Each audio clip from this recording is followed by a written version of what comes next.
Recently मेरे दोस्त के कॉलेज में यूनिट टेस्ट हुआ फॉर 20 मार्क्स, जिसमें ये क्वेश्चन आया for 10 marks.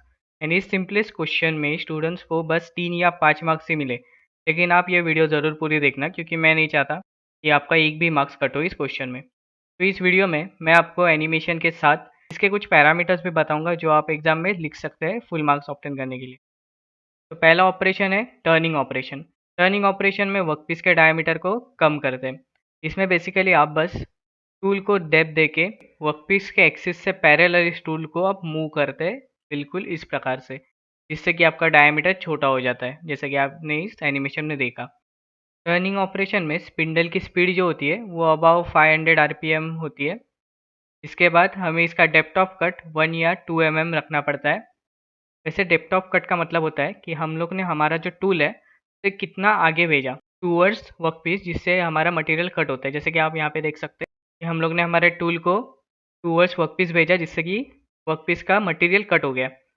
Depth of cut usually में होता है, तो यहाँ पे हम लोग ने 1-2 mm से डेप्थ ऑफ कट बढ़ाया, जिससे मटेरियल कट हो गया। एंड हमें इस ऑपरेशन में जो टूल लगा वो होता है सिंगल पॉइंट कटिंग टूल।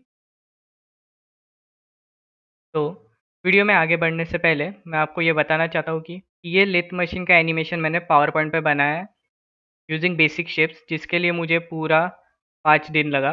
तो प्लीज़ मेरी मेहनत के लिए लाइक करना एंड कमेंट करके मुझे बताना कि ये एनिमेशन आपको कैसा लगा, जिससे मुझे मोटिवेशन मिलेगा। उसके बाद सेकेंड ऑपरेशन है फेसिंग ऑपरेशन। फेसिंग ऑपरेशन में वर्कपीस की लेंथ को कम कर दिया जाता है। इसके लिए हमें टूल को 45 डिग्री में सेट करना होता है। जैसे कि आप यहाँ पे देख सकते हो, टर्निंग में हमारा जो टूल है वो परपेंडिकुलर रहता है और फेसिंग में हम लोग ने इसे थोड़ा टिल्ट किया है, तो ये कुछ 45 डिग्री का एंगल बनाएगा। तो इसके बाद हमें हाई स्पीड पे वर्कपीस के फेस को कट करना होता है, बिल्कुल इस तरीके से। फेसिंग ऑपरेशन और टर्निंग ऑपरेशन के जो पैरामीटर्स है speed, depth of cut and tool, ये सेम ही होते हैं। बस डिफरेंस इतना है कि टर्निंग ऑपरेशन में हमारा टूल परपेंडिकुलर होता है, क्योंकि हमें डायमीटर कम करना है, और यहाँ पे हमें लेंथ कम करना है, तो हमारा जो टूल है वो 45 डिग्री में जनरली इंक्लिनेशन में होता है। एंड इसके बाद आता है ग्रूविंग ऑपरेशन। इसके लिए हमें ग्रूविंग टूल लगता है। ग्रूविंग ऑपरेशन में बेसिकली हम वर्कपीस का जो डायमीटर है कम करते हैं, लेकिन वो बस कुछ छोटे लेंथ के लिए होता है। लाइक मान लीजिए मुझे 5 mm लेंथ तक वर्कपीस का डायमीटर 10 mm से रिड्यूस करना है, तो इस ऑपरेशन को ग्रूविंग ऑपरेशन कहते हैं। अब क्योंकि इसका टूल विड्थ ज़्यादा होता है, हम स्पिंडल स्पीड को कम रखते हैं, around 250 RPM. And since RPM कम होता है, हम अप टू 2 mm का डेप्थ ऑफ कट ले सकते हैं।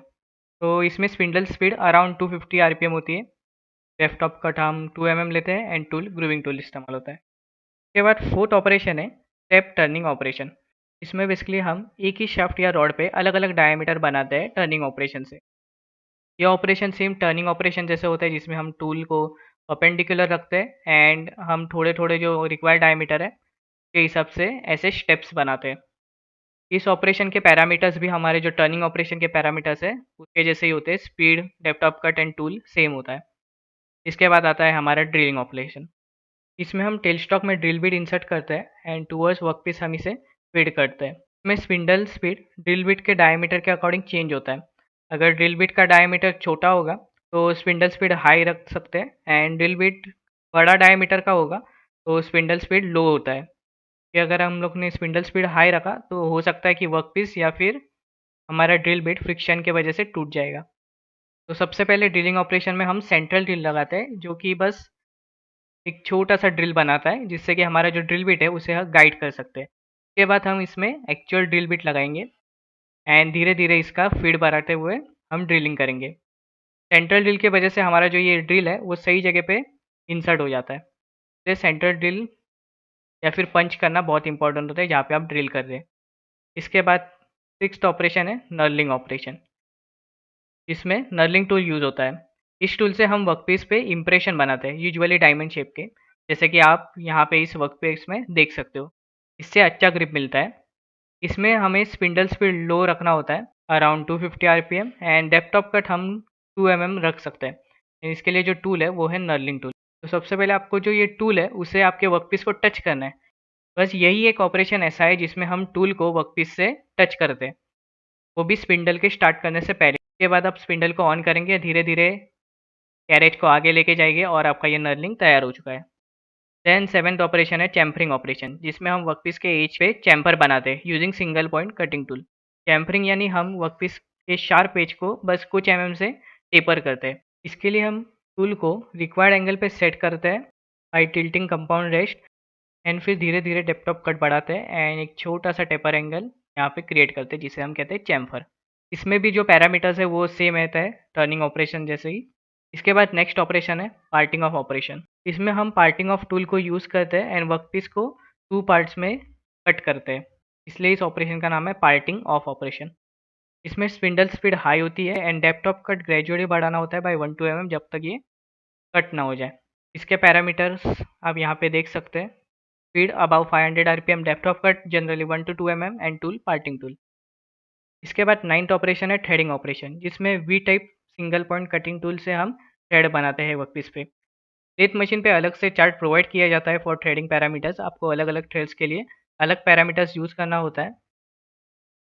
इसमें स्पिंडल स्पीड लो RPM पे सेट होती है एंड डेप्थ ऑफ कट हम यूजुअली 1 to mm से बढ़ाते हैं।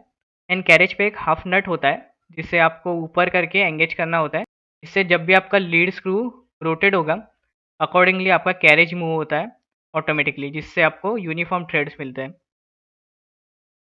थ्रेडिंग 2 टाइप्स की होती है, एक है इंटरनल थ्रेडिंग एंड सेकेंड है एक्सटर्नल थ्रेडिंग।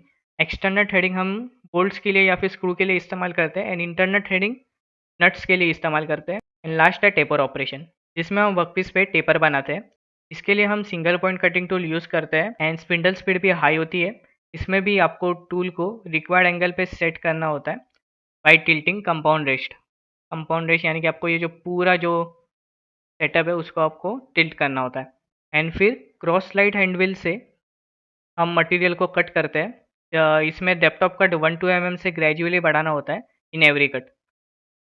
लेकिन दोस्तों इस ऑपरेशन में और एक चीज़ है जो एग्जामिनर की फेवरेट होती है। इस ऑपरेशन पे ये 2 क्वेश्चंस ज़रूर पूछते भी है इन इंटरव्यूज़ या फिर in exam for 4 to 6 marks. इसमें से पहला क्वेश्चन होता है कि हम वर्कपीस पे टेपर कितने मेथड से बना सकते हैं लेथ मशीन पे। एंड यूजुअली हमें न्यूमेरिकल आता है कि आपको क्वेश्चन में डायमीटर एंड लेंथ देंगे, आपको टेपर एंगल फाइंड करना होता है। तो क्योंकि ये 2 क्वेश्चन सेपरेटली पूछे जाते हैं एंड आपको प्रैक्टिकल पर्पस के लिए ये पता होना चाहिए, इसलिए मैंने ऑलरेडी इस पे छोटा-सा वीडियो बनाया है, जो आप यहाँ पे क्लिक करके ज़रूर देख लेना। बाकी ये वीडियो अच्छी लगी तो लाइक एंड कमेंट करना एंड ऐसे कंटेंट के लिए सब्सक्राइब करना। Thank you for watching.